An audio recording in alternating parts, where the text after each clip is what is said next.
Um ancião me ensinou algo que mudou para sempre a forma como eu me relaciono com os que me desejam o mal.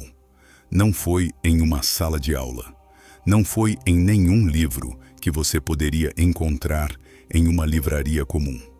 Foi numa conversa que durou horas, numa tarde em que eu estava no ponto mais baixo de um período que prefiro não descrever com detalhes, porque quem já viveu algo assim sabe que certas fases da vida não precisam de narração longa para serem reconhecidas. Basta dizer, havia algo errado. Havia algo pesado que não correspondia ao meu esforço, às minhas intenções, às minhas ações. E eu não sabia de onde vinha nem como tirar. Não era um problema que eu pudesse nomear com facilidade. Não havia uma causa única, um evento específico, uma pessoa claramente identificável a quem eu pudesse apontar e dizer: é essa aqui, é isso aqui, é daqui que vem tudo. Era algo mais difuso, mais abrangente, mais persistente do que qualquer problema ordinário que eu havia enfrentado antes. E era como se houvesse uma pressão constante sobre tudo, sobre os meus projetos, sobre as minhas relações, sobre a minha energia, sobre a minha capacidade de simplesmente viver com a leveza que eu havia tido antes e que havia desaparecido sem que eu soubesse exatamente quando. Quando você está nesse estado, a tentação é buscar explicações racionais para tudo. Dizer que é estresse, que é falta de organização, que é má gestão do tempo e que é qualquer coisa que a mente moderna consegue nomear e encaixar em uma categoria conhecida. Eu fiz isso durante um tempo. Tentei resolver com lógica o que a lógica não estava conseguindo resolver. E foi apenas quando parei de tentar encaixar o que estava vivendo em categorias que não serviam para descrevê-lo que consegui finalmente enxergar o que estava acontecendo com mais clareza. Foi nesse momento que esse homem entrou na minha vida. Não o busquei. Não soube do seu trabalho por nenhum canal que eu pudesse ter encontrado por conta própria. Foi como se a própria vida o tivesse colocado no meu caminho, no momento exato em que eu mais precisava. Como se houvesse uma inteligência por trás do encontro que eu não estava em posição de compreender naquele momento, mas que com o tempo fui reconhecendo com uma clareza crescente. Era um ancião, um homem de presença quieta, de movimentos calmos e de palavras escolhidas com uma precisão que às vezes me deixava desconcertado. Não havia nele a urgência de impressionar. Não havia a necessidade de demonstrar autoridade. Havia simplesmente a qualidade de alguém que passou décadas estudando algo com profundidade real e que, por isso, não precisa mais de nenhum gesto externo para ser reconhecido pelo que é. Quando ele estava com você, estava inteiramente com você. Não havia nada competindo pela atenção dele, nenhum pensamento disperso e nenhuma pressa. Havia apenas a presença completa de alguém que aprendeu, ao longo de muitos anos, que a atenção plena é uma das formas mais raras e mais poderosas de respeito que um ser humano pode oferecer a outro. Ele havia dedicado décadas ao estudo das leis invisíveis que regem a existência humana. Não falava de magia, não falava de superstição. Falava de princípios, de leis, da mesma forma que um físico fala da gravidade, com uma segurança e uma precisão que não deixavam espaço para dúvida. E o que ele me ensinou naquelas conversas transformou completamente minha compreensão do que eu estava vivendo. Me disse algo que nunca esqueci. O problema não é que existam pessoas que te desejam o mal. O problema é que ninguém te ensinou a responder. E depois de uma pausa que parecia deliberada, acrescentou algo que me deixou em silêncio durante muito tempo. Há objetos neste mundo que os sábios antigos conheciam pela sua capacidade de absorver, transformar e devolver energia. Objetos cotidianos que o tempo e o esquecimento reduziram a simples ingredientes de cozinha ou elementos decorativos, mas que nas mãos de quem conhece o seu verdadeiro poder se tornam instrumentos de justiça e proteção. Se há alguém na sua vida que falou mal de você, que se alegrou com as suas dificuldades, que colocou obstáculos no seu caminho, que enviou em sua direção uma energia que você não pediu e não merece, escreva agora nos comentários: o que me enviaram retorna à origem. Eu estou protegido. Esse ato simples já é o início do que você está prestes a aprender. Existe uma verdade que os sábios de tempos remotos conheciam com uma certeza absoluta. Uma verdade que não estava escrita em nenhum lugar de fácil acesso, que não circulava em praças públicas, que não era ensinada a qualquer um que chegasse com curiosidade superficial. Era transmitida em voz baixa, de mestre a discípulo, de ancião a herdeiro de conhecimento, em espaços fechados, onde só entravam aqueles que haviam demonstrado ser dignos de recebê-la, aqueles que haviam demonstrado não só a inteligência de compreender, mas a maturidade de usar responsavelmente o que receberiam. Essa verdade dizia o seguinte: a energia negativa que alguém dirige em sua direção não desaparece no ar, não se dissolve com o tempo, não morre simplesmente porque você deseja que morra ou porque decide ignorá-la. A energia negativa tem peso, tem direção e, acima de tudo, tem memória. Ela procura um destino, ela busca onde pousar. E quando não encontra um receptor disposto a absorvê-la, quando encontra resistência, quando encontra um campo consciente e protegido que não lhe oferece entrada, essa energia não tem outro caminho senão um único: retornar. Retornar com a mesma força com que foi enviada. Retornar exatamente na direção de quem a originou. Não porque o universo seja cruel com quem envia o mal, é mais porque é simplesmente a mecânica do que foi posto em movimento. O que sai, quando encontra resistência, volta. É tão simples e tão inevitável quanto isso. Mas aqui está o problema, que ninguém te explicou com honestidade. A energia negativa só retorna se você sabe como criar esse escudo. Se ninguém te ensinou a se proteger, essa energia não encontra resistência. Entra, se instala, se torna o peso invisível que você carrega sem conseguir nomear.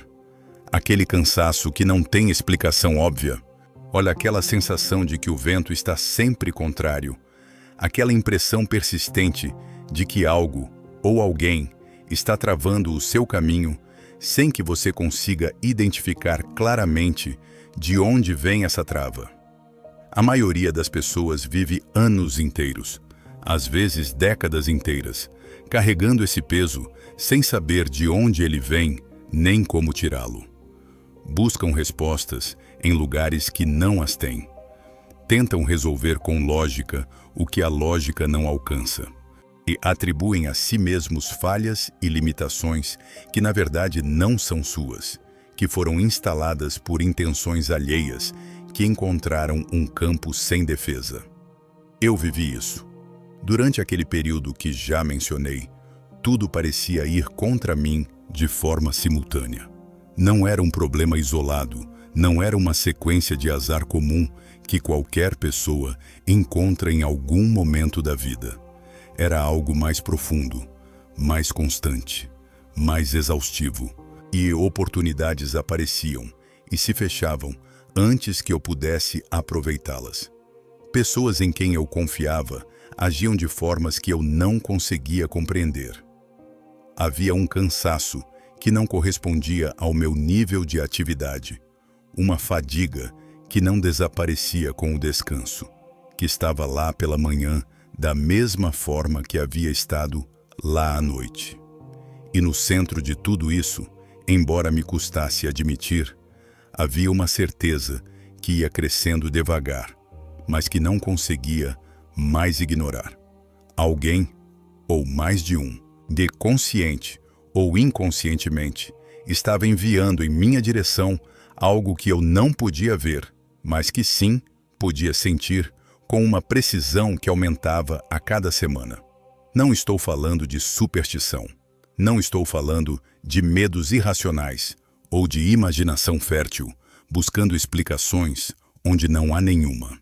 Estou falando de algo que a ciência moderna começa a explorar com termos como campo energético, influência do entorno social no bem-estar físico e emocional, e nem impacto das intenções coletivas no estado psicológico de uma pessoa.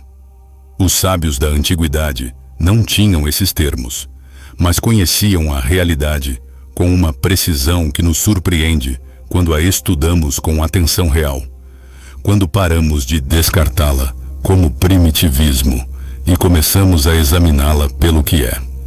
Observação cuidadosa e sistemática acumulada ao longo de gerações. Antes de te falar sobre o que o ancião me ensinou, quero que você compreenda algo sobre a natureza do que estamos discutindo. Porque essa compreensão é o que separa quem usa esse conhecimento de forma eficaz de quem o usa de forma superficial e depois se surpreende que os resultados sejam diferentes do esperado. Há pessoas no mundo que enviam energia negativa conscientemente, que deliberadamente desejam o seu fracasso, que ativamente trabalham para que as coisas não deem certo para você, que sentem satisfação genuína com as suas dificuldades. Essas pessoas existem e provavelmente você conhece pelo menos uma delas, e mesmo que às vezes prefira não admitir. Mas há também pessoas que enviam energia negativa sem perceber, que carregam dentro delas um nível tão alto de insatisfação, de inveja não resolvida, de amargura acumulada, que isso transborda em direção a quem está ao redor, especialmente em direção a quem parece ter ou buscar o que elas mesmas desejam e não têm. Essas pessoas, muitas vezes, nem sabem o que estão fazendo, mas o efeito no campo de quem recebe é o mesmo. E há ainda um terceiro tipo, e que talvez seja o mais comum de todos, pessoas que te amam de alguma forma, mas que te amam de uma maneira contaminada por seus próprios medos e inseguranças, que te desejam bem em um nível superficial, mas que em um nível mais profundo sentem ameaça no seu crescimento, desconforto no seu sucesso, ansiedade no seu avanço. E essa mistura, esse amor contaminado, envia sinais confusos que podem ser mais difíceis de identificar, mas não são menos reais nos seus efeitos. O ancião me explicou que o método que ele me ensinaria funcionava para os 3 tipos. Porque o que o método faz não é discriminar entre inimigos declarados e invejosos silenciosos. O que ele faz é criar um campo que simplesmente não absorve o que não lhe pertence e devolver à origem, com a mesma força e na mesma direção, o que foi enviado. Então ele me falou do grão de bico. Eu sei qual é a reação imediata quando alguém pronuncia essa palavra nesse contexto. Eu tive exatamente a mesma. O grão de bico é um alimento comum, humilde, presente nas cozinhas de todo o mundo, associado a receitas simples e à alimentação cotidiana. O que esse grão poderia ter a ver com proteção energética, com o retorno do mal enviado, com práticas que atravessaram séculos inteiros de sabedoria humana?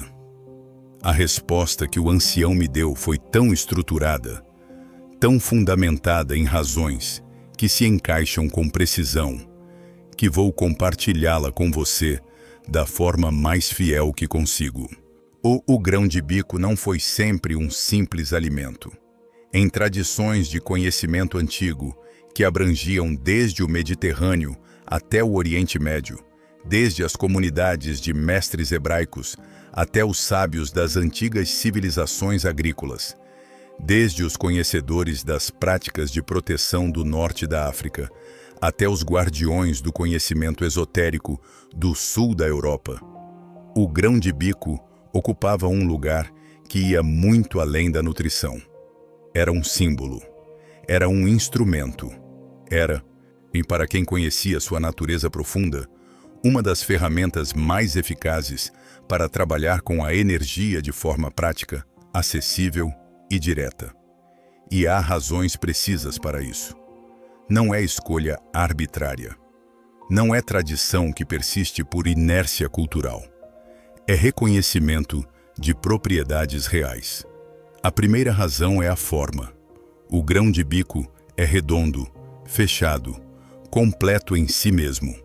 Não tem bordas afiadas, não tem pontas, não tem ângulos que ofereçam saída.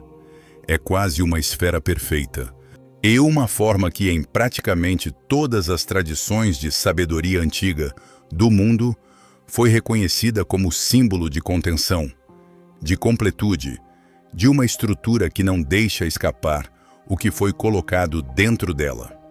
Essa forma, segundo o conhecimento que o ancião me transmitiu, confere ao grão de bico uma propriedade específica e fundamental: a capacidade de absorver o que entra em contato com ele e mantê-lo em seu interior.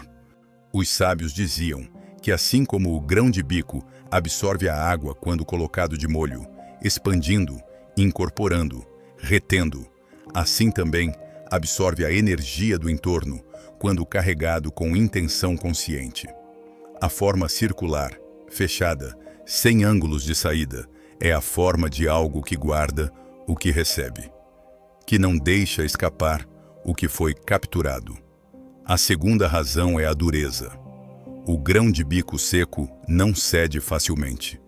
Não se rompe sob pressão leve. Mantém sua forma, sua integridade e sua estrutura diante de forças que tentam penetrá-lo. Há uma solidez nele que contrasta com a sua aparência modesta, uma resistência que surpreende quem tenta romper um grão seco com os dedos. E essa resistência física, na linguagem simbólica que os sábios utilizavam para trabalhar com a energia, representava exatamente a qualidade que precisa quem se protege da energia negativa alheia. A capacidade de se manter íntegro, de não ceder, de não absorver o que não lhe pertence. É de preservar a própria estrutura diante da pressão que vem de fora. Quando você carrega 7 grãos de bico no seu bolso com a intenção de proteção ativa, você está carregando um símbolo físico, concreto, da sua própria capacidade de resistência. E esse símbolo, presente no seu campo imediato ao longo do dia, mantém ativa a consciência dessa capacidade de uma forma que nenhuma afirmação mental sozinha consegue sustentar com a mesma consistência. A terceira razão é o número. E aqui, o ancião foi absolutamente preciso, de uma forma que não admitia variação nem interpretação alternativa. 7 grãos. Não 6, não 8, não um punhado calculado pelo olho. 7. O 7 é o número que aparece em praticamente todas as tradições de sabedoria antiga do mundo, de culturas que jamais tiveram contato umas com as outras, desenvolvidas em continentes diferentes, em épocas diferentes, sem nenhum canal de comunicação que pudesse explicar a convergência por imitação ou influência, e como símbolo do equilíbrio, da completude e da justiça cósmica. 7 dias da semana. 7 notas da escala musical fundamental. 7 cores do arco-íris. 7 sacramentos nas tradições cristãs. 7 ramos da menorá na tradição hebraica. 7 chakras nas tradições orientais. 7 é uma constante que os observadores mais atentos e mais rigorosos da humanidade detectaram independentemente na estrutura da própria realidade e codificaram em seus sistemas de conhecimento como um marcador de ordem e de equilíbrio e de completude. Quando você trabalha com 7 grãos de bico, segundo o ensinamento do ancião, você está alinhando a sua intenção com essa força de equilíbrio que atravessa toda a existência. Não está pedindo vingança. Não está desejando o mal a ninguém. Está simplesmente solicitando que a ordem seja restabelecida, que o que foi enviado retorne, que a balança se nivele, que cada um receba exatamente o que originou. Isso não é maldade. E isso é justiça em sua forma mais pura e mais antiga. Antes de continuar, preciso que você preste atenção em algo que o ancião me explicou com uma seriedade que não deixava espaço para interpretação leve ou para exceções convenientes. Este método funciona em um único sentido: quando você é quem recebeu a energia negativa, não quem a enviou. Se há em sua vida pessoas a quem você desejou o mal, pessoas de quem você falou mal conscientemente, pessoas cujo sofrimento lhe gerou satisfação genuína e pessoas cujos caminhos você tentou bloquear, pare aqui. Não porque eu esteja te julgando, porque não é meu lugar fazer isso, e porque sei que os seres humanos são complexos e que nenhum de nós passou pela vida sem momentos dos quais não nos orgulhamos. Mas porque o princípio que faz esse método funcionar é o mesmo que faria com que ele se voltasse contra você se o seu campo não estiver limpo. A energia sempre retorna à sua origem. E se a sua origem também está carregada de intenções escuras em relação a outros, o retorno não vai discriminar entre o que você enviou e o que foi enviado a você. Vai simplesmente seguir a lei e você vai encontrar, retornando para si, o que você mesmo colocou em movimento.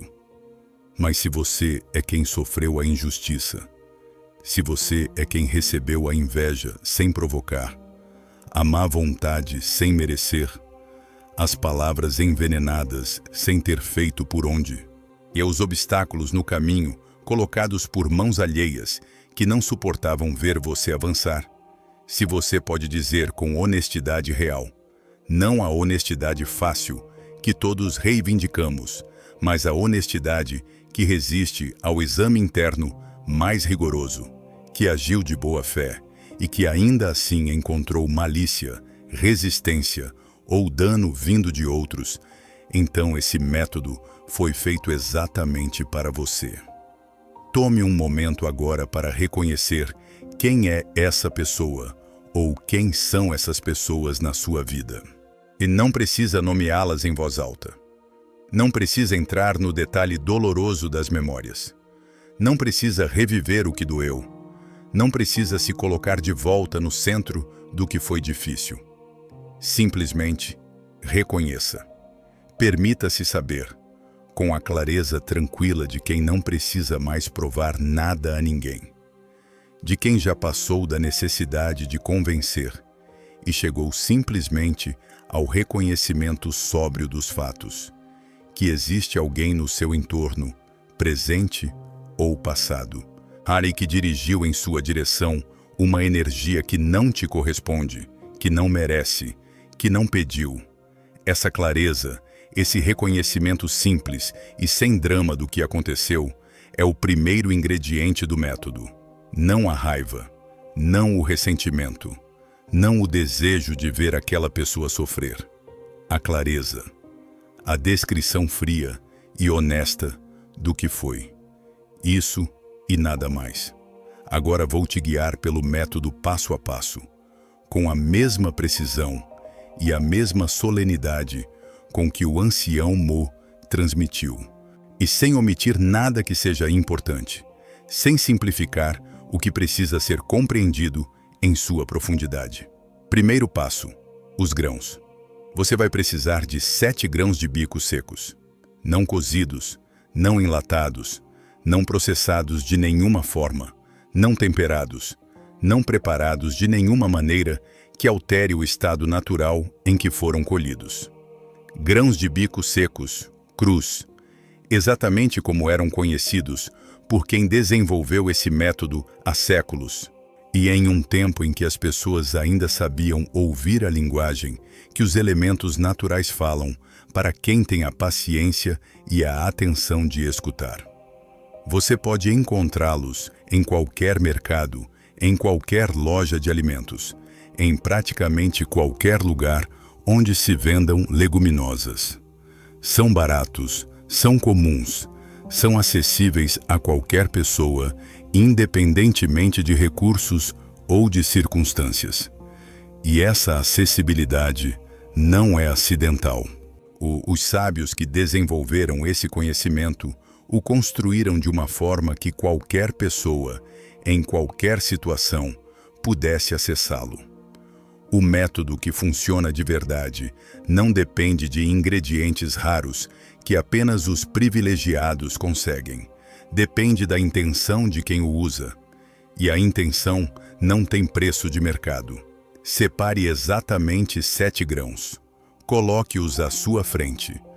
Olhe para eles um momento antes de continuar. São objetos modestos, e objetos que você normalmente jogaria na panela sem lhes dar um segundo de atenção. E é exatamente nessa modéstia que está parte do seu poder, porque o que é subestimado não levanta defesas, não ativa resistências, opera silenciosamente sem anunciar o que está fazendo. Segundo passo: a carga. Este é o passo que a maioria das pessoas subestima quando ouve pela primeira vez, porque parece simples demais, invisível demais, o pouco espetacular demais para ser o elemento decisivo de algo com a profundidade que estou descrevendo. Mas o ancião me advertiu com uma ênfase que não deixava espaço para dúvida, que esse é precisamente o passo mais importante de todo o método. O que determina se o que você segura na mão é simplesmente um alimento ou se torna um instrumento ativo de proteção e retorno. O que faz a diferença entre um gesto mecânico e uma prática que funciona. Pegue os 7 grãos na mão direita. Feche o punho sobre eles com firmeza, mas sem tensão exagerada. Não é um aperto de força, é um abraço fechado. Sinta o peso deles na palma, pequeno, mas presente. Sinta a dureza deles contra a pele, aquela resistência compacta que já mencionamos. Sinta a textura levemente rugosa de cada grão individualmente. Fique assim por alguns momentos, em silêncio, com os olhos fechados, se isso facilitar a concentração. E enquanto segura os grãos, pense com a maior clareza possível e com a frieza descritiva de um observador neutro que simplesmente registra o que aconteceu, no que foi feito contra você. Não entre no drama emocional. Não se permita a raiva, não se permita as lágrimas, não se permita o rancor que quer emergir quando você toca essas memórias. O ancião foi muito específico sobre isso. A emoção intensa no momento da carga contamina o instrumento com o que você quer afastar, não com o que você quer ativar. O que você quer ativar é clareza e justiça. E a clareza e a justiça são frias, não quentes. São precisas, não transbordantes. Descreva internamente, como se estivesse ditando um relatório. Esta pessoa me desejou o mal. Esta pessoa tentou bloquear o meu caminho. Esta pessoa falou mal de mim pelas costas, em lugares onde eu não estava para me defender. Esta pessoa se alegrou com o meu sofrimento.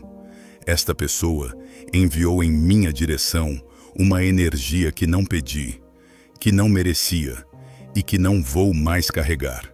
Sem drama, sem explosão emocional. E apenas a verdade clara, direta e sóbria.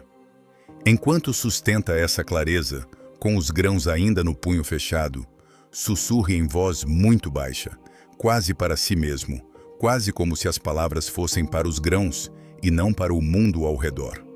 Absorvo tudo o que me foi enviado. Recebo, contenho e devolvo à origem. Não precisa dizer com força. Não precisa de volume. Não precisa de performance. O sussurro é deliberado e tem razão de ser. Os sábios antigos sabiam que o som baixo, quase interno, e quase na fronteira entre o falado e o pensado, ativa algo diferente em quem fala do que a declaração em voz alta. O sussurro é íntimo. O sussurro é sério. O sussurro é a voz de alguém que sabe o que está fazendo e não precisa de audiência para fazê-lo. Não precisa de aprovação externa.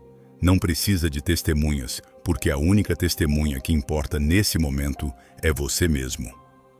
Terceiro passo: o bolso. Coloque os 7 grãos no seu bolso direito. O direito e não o esquerdo. E o ancião foi preciso sobre essa distinção por uma razão que explica com uma simplicidade que não deixa dúvida. O lado direito é, na linguagem do conhecimento antigo, que atravessa culturas diversas de forma notavelmente consistente, o lado da ação. O lado do que sai em direção ao mundo, do que se projeta, do que atua sobre a realidade exterior. O lado esquerdo é o receptivo, o que recebe, o que absorve, o que acolhe, o que vem de fora. Você não quer receber mais. Você já recebeu o suficiente do que não te pertence. Você quer agir.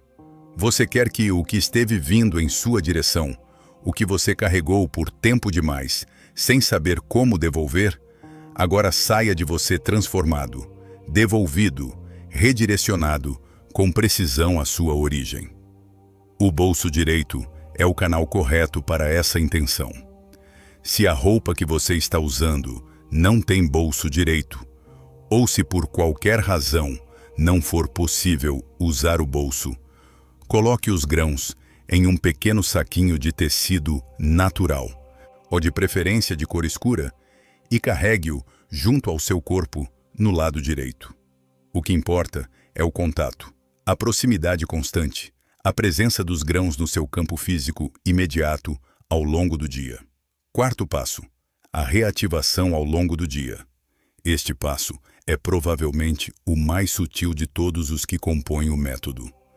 E, ao mesmo tempo, junto com a carga inicial, é um dos mais determinantes para que o trabalho não perca a sua força ao longo do tempo.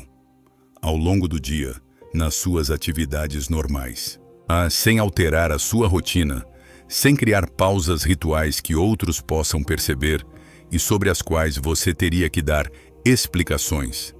Cada vez que a sua mão tocar o bolso, cada vez que os dedos roçarem os grãos de forma casual ou intencional, repita internamente, sem mover os lábios se não quiser, a frase que carregou neles: tudo o que me enviaram retorna à origem. Cada um recebe exatamente o que originou. Não precisa parar o que está fazendo. Não precisa criar um momento especial. Ou pode estar caminhando, conversando, trabalhando, dirigindo, no meio de qualquer coisa. O contato físico com os grãos é o gatilho. A frase interna é a reativação. E essa reativação, repetida múltiplas vezes ao longo do dia, de forma natural e integrada, mantém o instrumento carregado, mantém a intenção ativa, mantém o campo em estado de operação. Os sábios que transmitiram esse conhecimento entendiam algo que as práticas mais superficiais de proteção energética sistematicamente ignoram. Um escudo que não é recarregado se enfraquece. Uma intenção que não é renovada perde nitidez. Um instrumento que não é ativado periodicamente descarrega como uma bateria esquecida.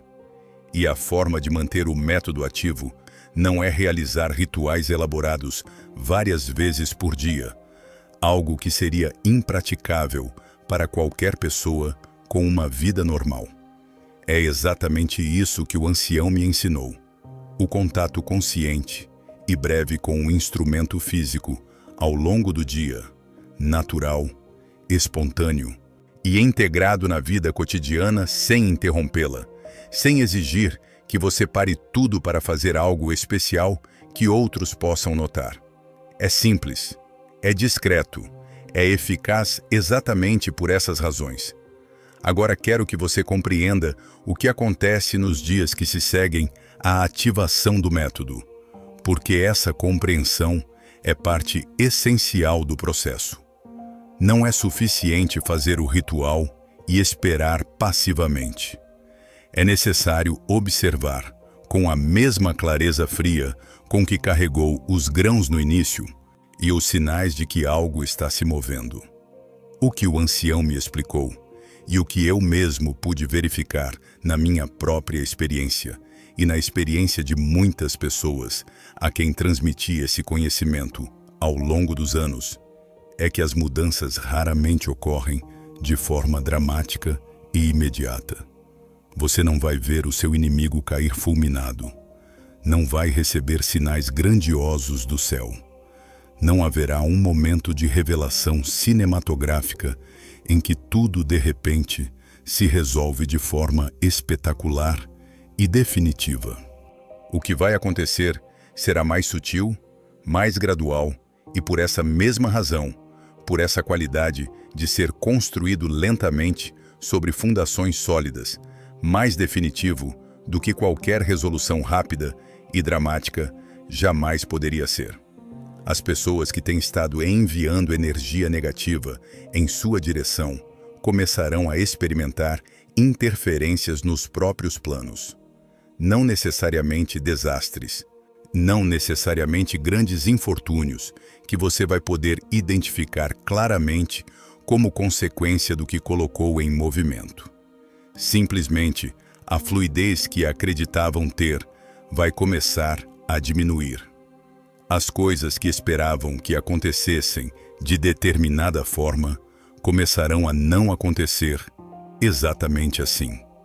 Vão surgir pequenos obstáculos onde antes tudo fluía, pequenas fricções onde antes havia facilidade, e pequenos desvios que vão acumulando e tornando as coisas progressivamente mais difíceis para elas. Para elas, se não conhecem o princípio que está operando, parecerá azar ordinário. Uma dessas fases que todo mundo tem. Nada de especial. Para você, se compreende o que está acontecendo, será o reconhecimento visível, concreto e verificável de que a energia está retornando à origem exatamente como o método promete. E algo mais acontecerá. E algo que o ancião mencionou com um leve sorriso no final de uma explicação particularmente longa. O tipo de sorriso de quem conhece um detalhe que sempre surpreende quem ainda não viveu, mas que faz todo o sentido quando você compreende a mecânica do que está em jogo. Essas pessoas começarão a se afastar de você, não com dramatismo, não com uma ruptura evidente que exija explicações ou conversas difíceis. Simplesmente, o interesse delas em você começará a diminuir de forma gradual e quase imperceptível no início. Começarão a aparecer menos na sua vida. Os comentários sobre você, aqueles que chegavam aos seus ouvidos pelas vias indiretas pelas quais esse tipo de coisa sempre chega, se tornarão menos frequentes. A atenção delas se dirigirá para outros assuntos, para outras pessoas, para outros focos. E um dia, sem que você consiga apontar exatamente quando aconteceu, e sem que haja um evento específico que marque a transição, você perceberá que elas já não estão no seu campo, que já não fazem parte da paisagem ativa da sua existência cotidiana. que o espaço, onde antes havia uma presença pesada e constante, agora simplesmente está livre. O ancião me explicou por que isso acontece, e a explicação é perfeitamente lógica quando você compreende o princípio energético que está por trás de tudo isso. As pessoas que enviam energia negativa para outros fazem isso. E na esmagadora maioria dos casos, porque obtêm algo desse processo. Obtêm a satisfação de sentir que controlam, que afetam, que têm poder sobre, que importam na vida de quem tem como alvo. Há uma satisfação obscura em saber que a sua atenção, mesmo que seja a atenção negativa, ocupa espaço no mundo do outro. Em saber que as suas palavras, mesmo que sejam palavras envenenadas, chegam e produzem efeito. Mas quando a energia começa a retornar, e quando o campo da pessoa que era o alvo se torna resistente em vez de absorvente, quando os golpes deixam de produzir o ferimento que produziam antes, o processo deixa de ser satisfatório. Elas deixam de obter o que buscavam. E como qualquer ser vivo, diante de um estímulo que para de produzir a resposta esperada, simplesmente param de enviá-lo. Se retiram. Buscam outro foco onde a resistência seja menor. E você fica livre. Não porque venceu um confronto, porque simplesmente deixou de ser o que elas buscavam. O método não termina com os 7 grãos no bolso. Há uma segunda etapa que o ancião descreveu como o fechamento, o passo que transforma o que foi uma proteção temporária em uma liberação definitiva. E essa segunda etapa é tão importante quanto a primeira, embora seja igualmente simples em sua forma exterior. O que não é simples é o que ela representa e o que ela completa. Quando você observar os primeiros sinais reais de que o processo está funcionando, quando notar as primeiras interferências nos planos de quem te desejou o mal, quando sentir com uma clareza que não é ansiedade nem desejo, mas reconhecimento genuíno que algo começou a se mover a seu favor, chega o momento de completar o ritual. Não é uma data fixa, marcada no calendário.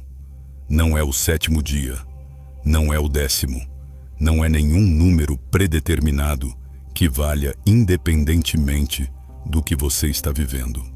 É o momento em que você, a partir da sua própria percepção interior, sente que a virada aconteceu ou está acontecendo. Confie nesse reconhecimento.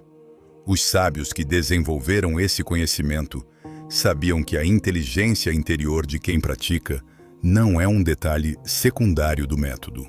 É parte do método em si. Você é o instrumento principal de tudo o que está sendo feito.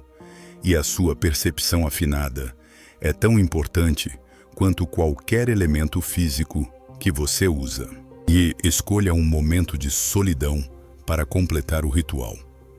Não precisa de horas, precisa de minutos, mas de minutos de silêncio real, de presença completa, sem o celular por perto, sem televisão ao fundo, sem nada que possa dispersar a atenção no momento em que a atenção precisa estar completamente concentrada. Pegue uma folha de papel branco, limpa, sem escritas anteriores, sem marcas de outros usos. O branco, nesse contexto, não é escolha estética. É a representação do estado para o qual você está se movendo. Limpo, desimpedido, sem as marcas do que outros tentaram escrever na sua vida sem a sua permissão. Retire os 7 grãos do bolso e coloque-os no centro da folha. Feche os olhos por um momento. Traga à sua mente, com a mesma clareza tranquila e fria do início, as pessoas que estiveram dirigindo a má vontade em sua direção. Não com ódio, não com o desejo de ver o que lhes está acontecendo ou o que ainda vai acontecer. E com a mesma distância benevolente com que um médico examina uma ferida que já está cicatrizando, reconhecendo o que foi, nomeando o que estava ali, mas sem por isso reabrir o que o processo já começou a fechar. Simplesmente estão ali na sua mente, visíveis, reconhecidas, já sem o poder que tiveram em outros momentos. Abra os olhos e escreva sobre a folha, com letra firme e sem hesitação, sem parar no meio para reconsiderar estas palavras: fecho todos os caminhos ao mal e devolvo tudo o que não me pertence. Escreva uma única vez. Não repita, não multiplique, não adicione mais frases por achar que mais é melhor. Uma vez é suficiente. A repetição, nesse contexto específico, não adiciona força. Pelo contrário, sinaliza dúvida, a necessidade de se convencer de novo do que já foi dito. E a dúvida é o único elemento que pode realmente enfraquecer esse método, porque é a única abertura que o que você está fechando pode usar para resistir ao fechamento. Dobre a folha sobre os grãos. Dobre para dentro, em direção ao centro, de forma que os grãos fiquem completamente envolvidos, completamente contidos dentro do papel dobrado. Como se você estivesse embalando o que carregou de volta para quem o enviou, preparando o pacote para a devolução final. E então, com toda a consciência que você conseguir reunir nesse momento, acenda a folha. O fogo, no conhecimento ancestral de praticamente todas as tradições de sabedoria da humanidade, Deus é o grande transformador, não o destruidor no sentido ordinário e banal da palavra, o transformador. O que muda a natureza do que toca, não apenas a forma. O que converte o sólido em ar, o denso em livre, o preso em disperso. O que não guarda rancor, não tem preferências, não negocia, não faz exceções. Simplesmente faz o seu trabalho com uma eficiência que não pode ser corrompida por nenhuma intenção que tente interferir. Enquanto a folha e os grãos ardem, observe o fogo em silêncio. Não diga nada. Não pense em nada específico. Não dirija pensamentos àquelas pessoas. Não deseje que o fogo carregue algo específico para elas. Apenas observe, com a tranquilidade de quem assistiu ao processo se completar e sabe que o que precisava ser feito, foi feito. Os sábios diziam que esse momento de observação silenciosa, enquanto o fogo trabalha, é o momento em que a intenção que você carregou durante dias se libera completamente. Se desprende do instrumento que a continha, completa o seu ciclo. Volta à origem com a força e a precisão que a lei energética determina, sem que você precise fazer mais nada além de testemunhar. Quando o fogo se apagar e restarem apenas as cinzas, leve essas cinzas para fora da sua casa. Você pode lançá-las ao vento em um espaço aberto. Pode dissolvê-las em água corrente. Pode deixá-las em terra aberta, em um parque, em um jardim, em qualquer lugar onde a terra possa receber o que foi transformado e completar o processo de dispersão. O que importa é que não permaneçam dentro do espaço em que você vive. O que foi transformado não precisa voltar ao seu campo. O seu trabalho com isso está concluído. Deixe ir.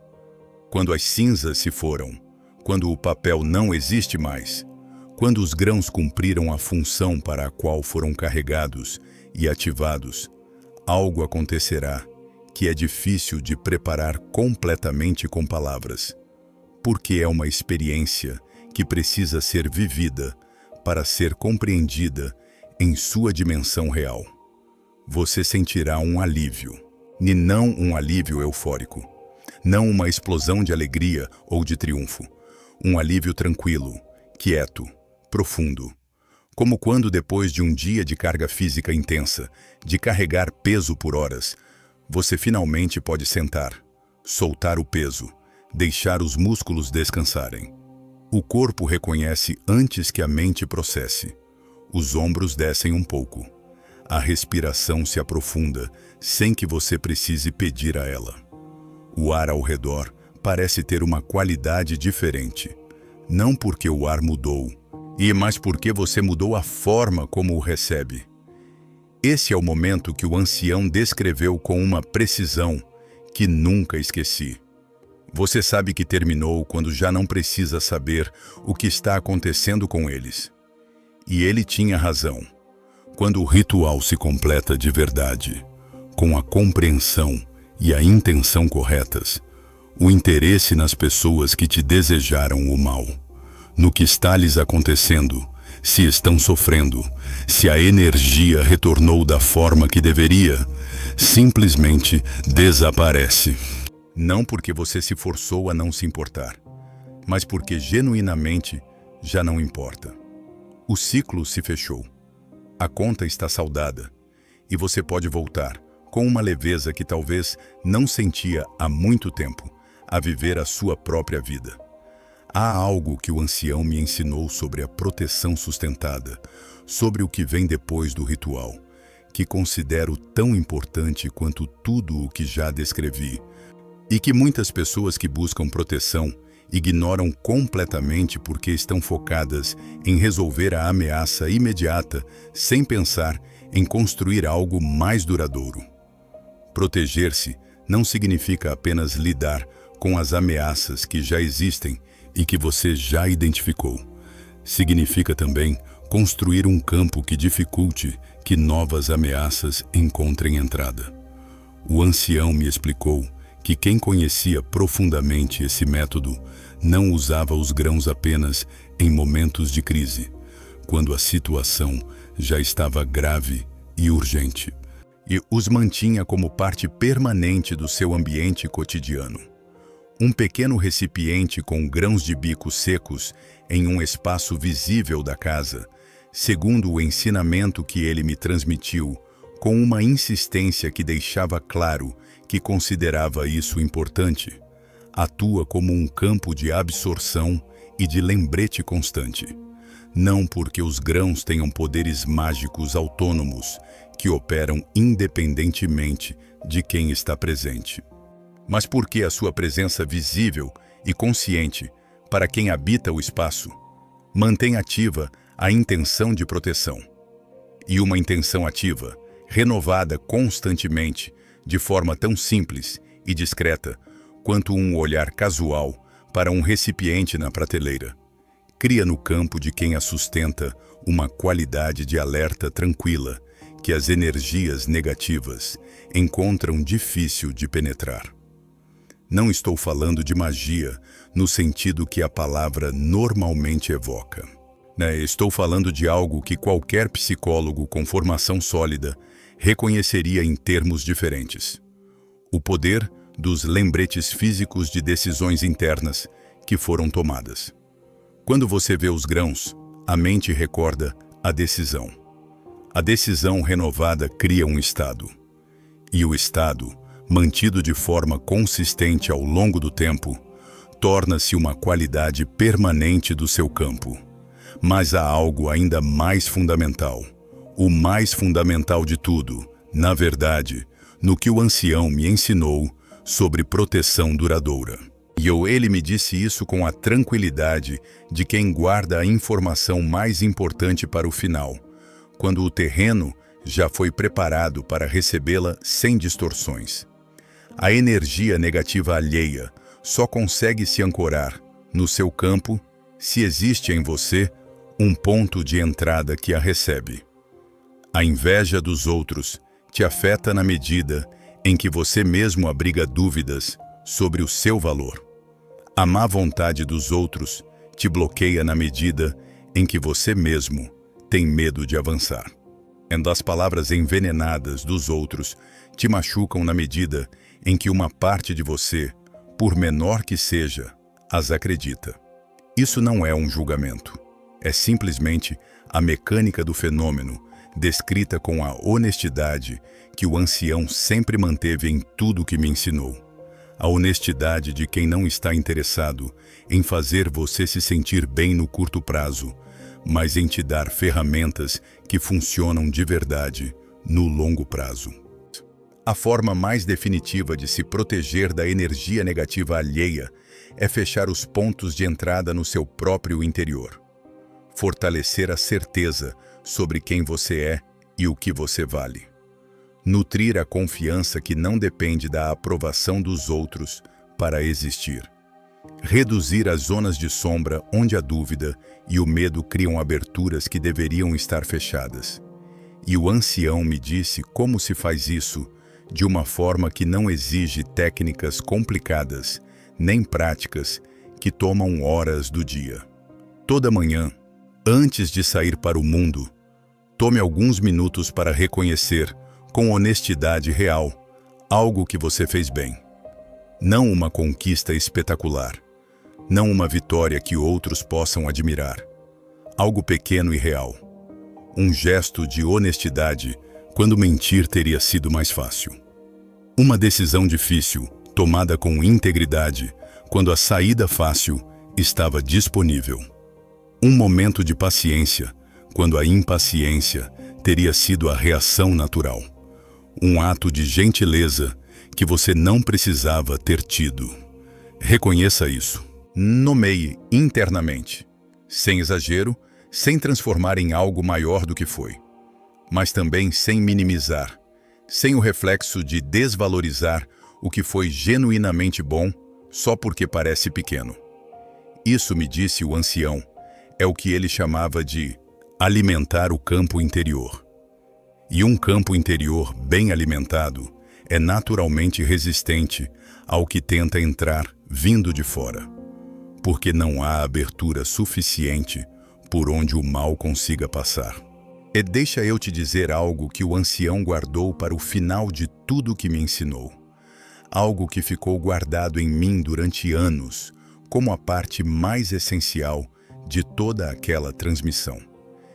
Ele me disse com uma quietude que contrastava com a intensidade do que estava dizendo. Os mestres que desenvolveram esse conhecimento não o transmitiam para que seus discípulos vivessem em um estado permanente de defesa, não para que se tornassem guerreiros continuamente alertas a ameaças que viriam de todas as direções. O transmitiam para que quem o aprendesse pudesse se libertar do medo, porque o maior dano que te fazem os que te desejam o mal não é o dano direto que conseguem causar. É o medo que te inspiram. É a atenção que consomem. É a energia que você gasta pensando neles, monitorando o que fazem, preocupando-se com o que vão fazer a seguir e revisando suas próprias palavras e ações em função de como eles podem reagir. É o espaço que eles ocupam na sua mente e na sua vida que poderia estar sendo preenchido com o que é seu, com o que constrói, com o que avança. Quando você aprende esse método e verifica que funciona, o que acontece no nível mais profundo não é que seus inimigos sofram ou sejam punidos da forma que você imaginava. O que acontece é que você para de ter medo deles. E no exato momento em que o medo desaparece, o poder deles sobre você se dissolve. Não porque o ritual neutralizou a má vontade que eles sentem, mas porque você já não é vulnerável a ela. Porque não há mais onde ela pouse. O ancião me olhou com uma calma que nunca consegui reproduzir completamente em nenhuma descrição que tentei fazer dessa conversa e disse: a verdadeira proteção não está no grão de bico. O grão de bico é a porta.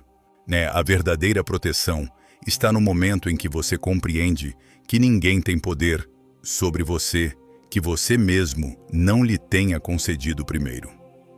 Essa frase mudou algo em mim de forma permanente. Não porque seja uma revelação completamente nova. É algo que sábios de muitas tradições disseram de formas diferentes ao longo de toda a história. Mas há uma diferença enorme entre ouvir uma ideia e compreendê-la de verdade. E há uma diferença ainda maior entre compreender e viver. O método que te ensinei hoje é para muitas pessoas exatamente o caminho entre ouvir e viver. O ritual concreto que transforma uma ideia abstrata que todo mundo já conhece em uma experiência real que muda a forma como você se move pelo mundo. O ancião me ensinou esse método no período mais escuro que já atravessei. Eu o pratiquei sem estar completamente certo do que estava fazendo, com perguntas ainda abertas, com a parte cética da minha mente ainda monitorando o que acontecia e pronta para registrar a ausência de resultado como confirmação de que não passava de sugestão e esperança disfarçadas de prática ancestral. E o que aconteceu nos meses que se seguiram não foi um milagre espetacular que silenciou de vez todas as dúvidas de uma só vez. Foi algo mais valioso do que isso. Foi algo que só quem já esteve num período prolongado de obstrução e depois viu o caminho se abrindo de novo pode compreender completamente. Foi o retorno gradual, de constante e definitivo da minha própria vida. Os meus projetos começaram a se mover de novo. As pessoas que haviam estado bloqueando o meu caminho começaram a se afastar.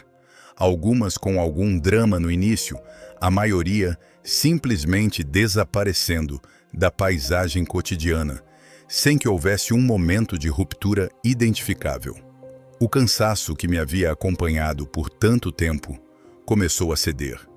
Não de uma vez, mas progressivamente, como uma névoa que se dissipa com a manhã. E no lugar que ele ocupava, e muito devagar, voltou algo que eu não sabia que havia perdido completamente. A sensação de que o meu caminho era meu, que pertencia às minhas escolhas e às minhas ações, que o que acontecia na minha vida era resultado do que eu colocava no mundo, não das intenções de quem me cercava. Isso é o que desejo a você, não o sofrimento de quem te desejou o mal. Não a vingança que às vezes parece ser o que queremos, mas que quando chega, raramente satisfaz da forma que imaginamos. A sua própria liberdade, a sua própria vida, limpa, clara, devolvida às suas mãos. Agora você tem o método completo. 7 grãos de bico secos, bolso direito, intenção carregada com clareza e sem ódio. Contato consciente ao longo do dia, reativando a intenção. E quando o momento chegar, o fechamento com o papel branco, as palavras escritas uma única vez com firmeza, o fogo que transforma, as cinzas devolvidas à terra. Simples, acessível a qualquer pessoa. Provado ao longo de mais tempo do que qualquer um de nós consegue rastrear. No momento em que você decidir colocar 7 grãos de bico secos no seu bolso direito, você terá tomado uma decisão. Uma decisão de parar de ser passivo. Uma decisão de responder. E essa decisão em si mesma, antes mesmo de qualquer resultado que venha depois, já muda algo na forma como você está no mundo, na segurança do passo, na clareza do olhar, na firmeza que outros percebem sem saber nomear o que estão percebendo. E quem te desejou o mal contava com a sua passividade. Contava com que você não soubesse que havia algo que podia fazer, que você continuasse carregando o que não era seu, porque não sabia como devolver. Agora você sabe. Se esse conhecimento chegou até você hoje, se algo no que ouviu ressoou com algo que você carregava há tempo, escreva nos comentários. O que me enviaram retorna à origem. Eu estou em paz e estou protegido. Essa declaração não é apenas um gesto simbólico. É o primeiro ato concreto de quem decidiu parar de receber o que não lhe pertence. Compartilhe esse vídeo com quem você conhece que também está carregando esse tipo de peso em silêncio. Porque às vezes, a maior ajuda que podemos dar a alguém que amamos é colocar nas mãos dela o conhecimento que muda as coisas. Se ainda não está inscrito nesse canal, inscreva-se agora e ative o sino. Toda semana há práticas como essa, esperando por você, e transmitidas com a mesma seriedade e a mesma profundidade com que foram recebidas. Eu estou aqui, eu te leio e sei exatamente o que você está carregando.